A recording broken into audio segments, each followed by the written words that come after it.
manie la plume avec une dextérité jubilatoire. Avec lui prennent vie, sans conteste, les paroles du poète. Ce qui se conçoit bien s'énonce clairement et les mots pour le dire viennent aisément. Ce qui n'est que pure vérité, car même la muse s'amuse avec un plaisir indescriptible au rythme de son écriture, long fleuve tranquille. Et c'est donc avec une joie d'enfant repu dans le berceau que l'on savoure sans risque d'indigestion sa sauce lyrique, assaisonnée d'expressions raffinées dont le goût demeure à toujours dans l'intellect. Prince de la vie, qui se trémousse pour que ses mousses nos rêves ivres de mousse. Toutefois, bien au-delà de toute cette aura, le poète, romancier, dramaturge, nouvelliste, critique littéraire et essayiste, Pierre Ntsemou, puisque c'est de lui qu'il s'agit, se complaît dans une humilité naviguant à contresens de l'admiration que lui voue le monde culturel et littéraire. Et dans cette discrétion, non seulement il forge son art, mais aussi aide de nombreux auteurs en herbe à accoucher de l'inspiration sommeillant au fond de leur âme.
La motivation de ce grand saut dans le vide à partir de ma production littéraire,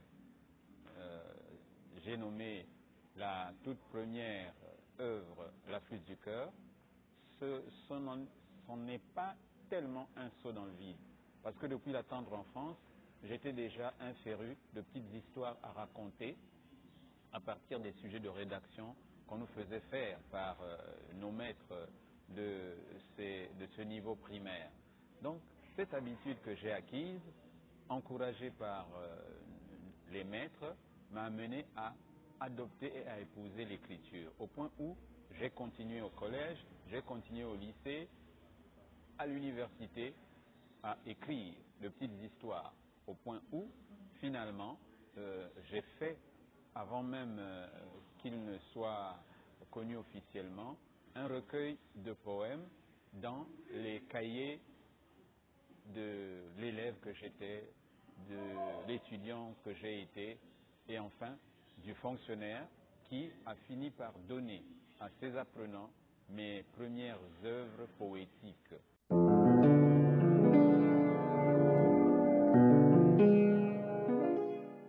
Les titres aussi suggestifs les uns que les autres de mes ouvrages s'expliquent et se justifient par mon désir d'annoncer déjà les couleurs, de mettre le lecteur en haleine et en alerte. À partir de ces titres, il n'y a pas de raison qu'un lecteur affûté ne puisse courir après ces œuvres qui annoncent déjà des choses alléchantes. Voilà pourquoi je me propose, et cela est adopté par les différentes maisons d'édition auxquelles je me suis adressé, je me propose des titres phares, peut-être kilométriques, mais des titres qui renferment en eux la quintessence même du message véhiculé.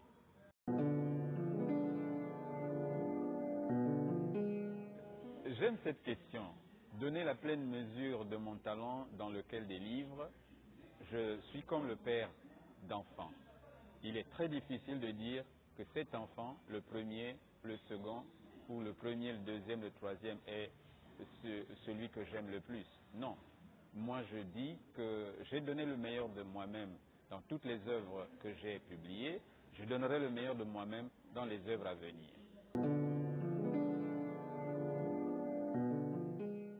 Je ne suis en rien responsable de cette floraison, de ce foisonnement de titres et de genres littéraires. Je suis courtisé par la muse.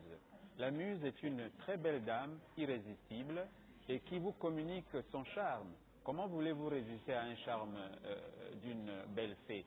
Eh bien, moi je suis cet amoureux qui rend coup pour coup selon ce que mon cœur aurait désiré. Voilà. Eh bien, je ne sais pas ce que je puis vous dire, mais je ressens un bien. C'est le bien du bébé accroché au mamelon, accroché au sein de sa mère. C'est le bien qu'éprouve un enfant lorsqu'il suce un bonbon. C'est le bien qu'éprouve un adulte accro à la bière, accro au verre d'épinard. Enfin, c'est la joie de celui qui aime les plaisirs de la vie. Pierre Ntsemu, c'est, je peux dire, c'est actuellement le meilleur écrivain du Congo. Pour moi, c'est moi qui le dis, j'estime que Pierre Ntsemu, c'est le meilleur écrivain du Congo. Pierre Ntsemu, c'est une figure emblématique de la littérature. Pierre Ntsemu, c'est un auteur hors du commun. Il faut dire Pierre Ntsemu pour comprendre qu'est-ce que le Ntsemoulemo. C'est en fait le lyrisme ou l'émotion ou l'affection qu'on reçoit lorsqu'on lit Pierre Ntsemu. Donc ce goût-là, pour nous, c'est un Ntsemoulemo. Le fait de commencer la première page et d'aller à la dernière page, en tout cas, c'est un auteur qu'on peut vous présenter aujourd'hui. Si le Congo pouvait honorer ses fils, je pense que Pierre Ntsemu serait aujourd'hui sur un piédestal. J'ai connu Pierre Ntsemu grâce à son premier titre publié, La flûte du cœur, en 2012. Ce n'est qu'en 2013 que je l'ai rencontré pour la première fois, grâce aux bons offices de Madame Emma Mireille Opaélion, directrice générale du livre et de la lecture publique à l'époque, organisatrice de l'activité baptisée La rentrée du livre. Donc j'ai lu Pierre Ntsemu avant de le rencontrer. Et la rencontre, je vous assure, avait été belle. Que dire de lui? C'est le magicien des mots. C'est le jongleur, l'homme des envolées lyriques, l'homme du beau verbe. Vous savez, Pierre Ntsemu s'est essayé à beaucoup de genres littéraires, allant de la versification à la prose. Pierre Ntsemu est entre autres dramaturge, novelliste, romancier, poète, essayiste. Mais pour moi, le Pierre Ntsemu qui emporte mon adhésion, c'est le Pierre Ntsemu versificateur. Son verbe dompte le public, son verbe est captivant. Et je me souviens qu'à l'époque de nos premières rencontres, je prends Aimé Eyenge à témoin, nous avions forgé un néologisme. Nous parlions à l'époque de Ntsemoulemon profond, Ntsemoulemon qui vient de Ntsemu. Donc, parler comme Ntsemu, user du beau verbe, faire montre de talent oratoire. On parlait donc de Ntsemoulemon profond lorsque quelqu'un vous captivait par son verbe. Voilà ce que je peux dire de Pierre Ntsemu. C'est le Ntsemu versificateur qui retient mon attention. Naturellement, je ne lui dénie pas d'autres qualités, mais c'est le Ntsemu versificateur que je préfère. Pierre Ntsemu, c'est un écrivain, un aîné écrivain, un grand écrivain. Moi, je l'ai connu pour la première fois lors de la présentation de mon livre au Centre culturel russe, précisément le 13 avril 2017. quand il est venu, il a pris la parole. C'est pour la première fois c'est en ce moment-là que j'ai connu Pierre Nsemou, et depuis lors, il est devenu un aîné de tous les jours. Et de toutes les façons, ce n'est pas quelqu'un qui est étranger un peu à la maison de littérature. C'est d'abord un prof de littérature et qui se met à écrire et qui n'écrit pas n'importe quoi. C'est quelqu'un qui est très prolifique. Il n'est pas comme moi seulement poète pur. Et il est transversal, il fait la poésie, il fait du roman, il fait de la nouvelle, il fait du théâtre. Donc c'est quelqu'un qui aujourd'hui sur la littérature congolaise, la place qu'il occupe, c'est une place, à mon avis, une place très très importante. On ne peut plus parler de la littérature au Congo sans parler de Pierre Nsemou, il est quand même au centre aujourd'hui des regards littéraires de notre pays. Ah, Pierre Nsemou, un mot sur Pierre Nsemou, son écriture. Je ne pense pas que j'aurais peut-être le temps pour le dire, dans le sens que pour parler de Pierre Nsemou, c'est toute une vie pour parler de lui. Parce qu'à chaque parution de Pierre Nsemou, on découvre la grandeur de l'homme. Pour nous, c'est quand même Messi, c'est une personne qui a plusieurs dimensions. Pierre Nsemou, aujourd'hui, pour moi, c'est Victor Hugo congolais. Parce qu'il peut naviguer, il peut partir dans tous les genres littéraires. Pierre Nsemou n'est jamais en panne d'inspiration. Il est à la poésie, il est au théâtre, il est au roman. Donc, pour moi, c'est un auteur que je peux étudier toute ma vie. L'œuvre de Pierre Nsemou, de façon générale, tente plus ou moins de réinventer l'homme dans ses valeurs plurielles, essaye un peu de redéfinir l'homme et de son rapport par rapport à l'autre et par rapport à l'évolution des mondes. Alors, il y a lieu de penser et de croire et même de dire que l'œuvre de Pierre Nsemou, de façon générale, par exemple, si nous prenons son dernier recueil de poèmes qui parle de l'homme, ce moustique sous les tropiques, il est là question de revoir la question fondamentale des relations humaines et surtout de la conscience humaine. Et partant de là, de ce postulat-là, il y a lieu justement de croire que la littérature ou l'écriture de Pierre Nsemou est avec l'homme, s'écrit pour l'homme, ou s'établit justement pour l'évolution même de l'homme. Les critiques littéraires disent de ma plume, disent de mon lyrisme, est peut-être vrai. Vous leur poserez la question. Ils vont justifier ce qu'ils en disent. Mais c'est vrai. C'est vrai que j'éprouve une jubilation lorsque je dis, lorsque j'écris. Parce que je vibre en phase avec les mots. Pour moi, les mots sont des amis fidèles qui nous transportent dans un monde merveilleux, un monde paradisiaque. Et à partir de ces mots, moi, j'adhère à leur magie, à leur puissance évocatrice, suggestive, et je communique cette joie à tous mes lecteurs. Voilà ce que je puis dire de ce que les critiques littéraires pensent de notre plume. Philippe Moukoko, Montpellier, 30 septembre 2021. Avant 2016, je ne connaissais pas Pierre Nsemou. Je n'avais vu son nom nulle part, ni dans une anthologie, ni dans un article de revue, vraiment nulle part. Je parle évidemment des ouvrages que je lisais à cette époque-là. C'est seulement en 2016 que j'ai lu son commentaire à la Balade des idées sur le mur de mon ami Cédric Mpindi. C'est là que Pierre Nsemou était connu. Je suis venu un jour le taquiner sur un de ses commentaires. En retour, Pierre m'a donné une réponse qui était très très longue. C'était lent mais très très beau à lire. Pierre a terminé son commentaire avec l'imparfait du subjonctif. J'ai ri et j'ai dit « Eh bien, ce mec a une façon personnelle d'écrire ». À partir de ce moment-là, j'ai commencé à suivre Pierre Nsemou, à le lire sur Facebook, à échanger avec lui. Et comme je réactualisais mon dictionnaire général du Congo-Brazzaville, j'ai acheté tous ses livres disponibles en France. Et c'est un grand auteur Il a en plus une voix très personnelle. C'est pour ces raisons que je l'ai fait entrer en 2019 dans la seconde édition de ce dictionnaire général du Congo-Brazzaville. Pierre Ntsemou est aujourd'hui, avec Huper Malanda, les deux écrivains de la nouvelle génération à figurer dans cet ouvrage.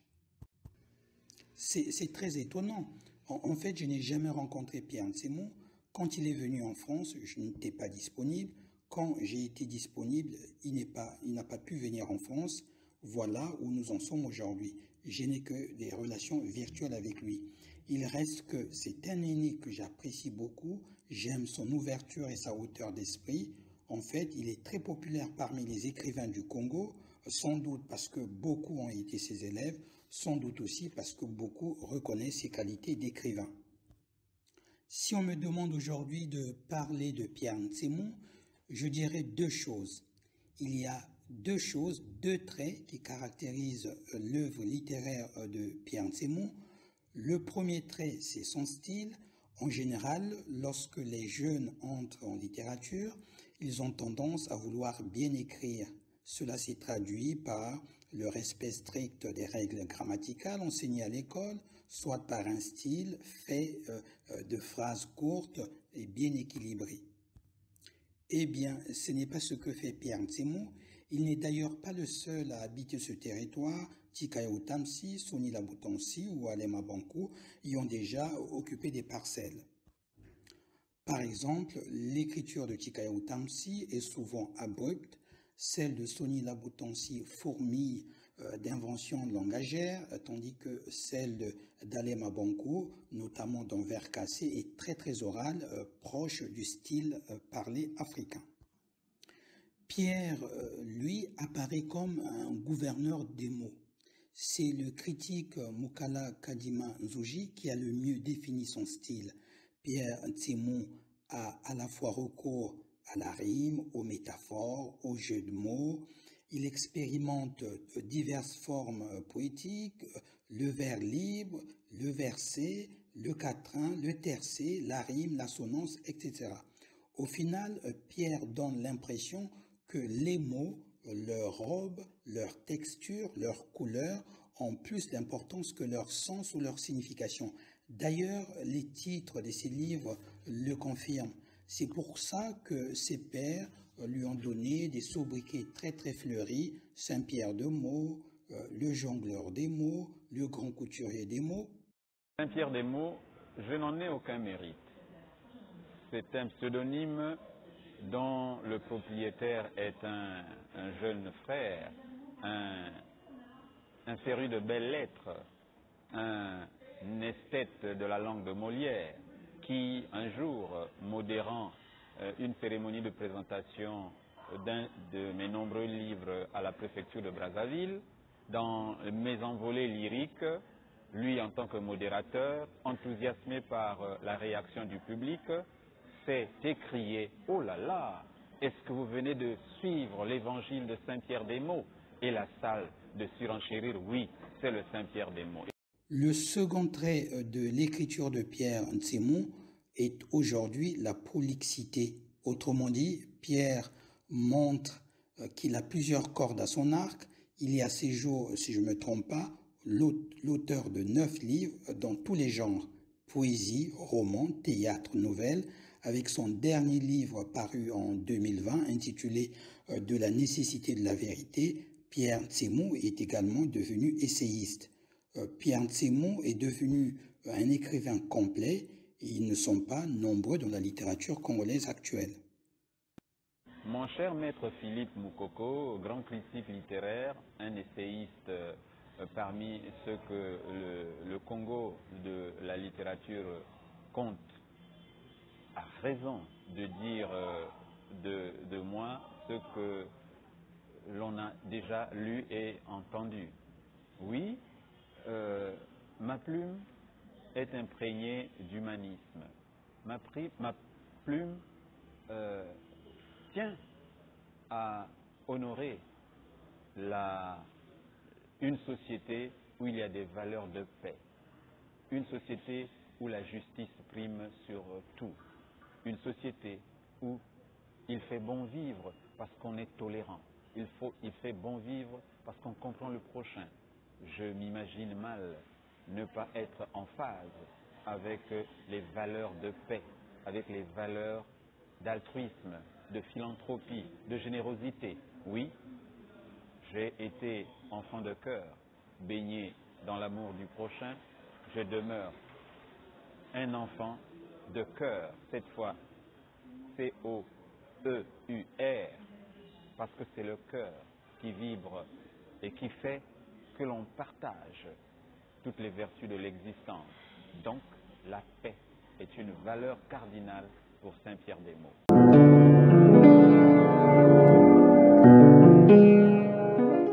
La vérité est un challenge.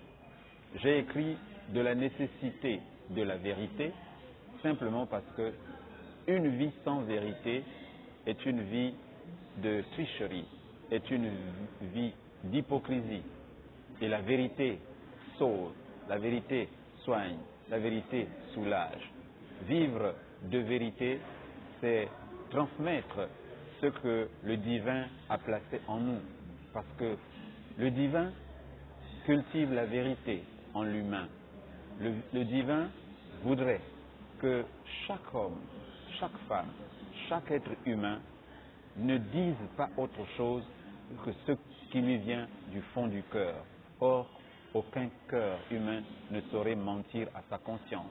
Voilà pourquoi j'exhorte l'humanité à vivre en harmonie avec soi-même, parce que personne, alors personne n'est capable de prôner le mal qui se retournerait contre lui.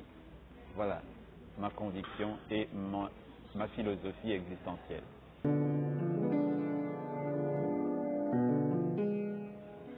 Non, pas du tout. Parce que ce que j'écris, c'est la vérité.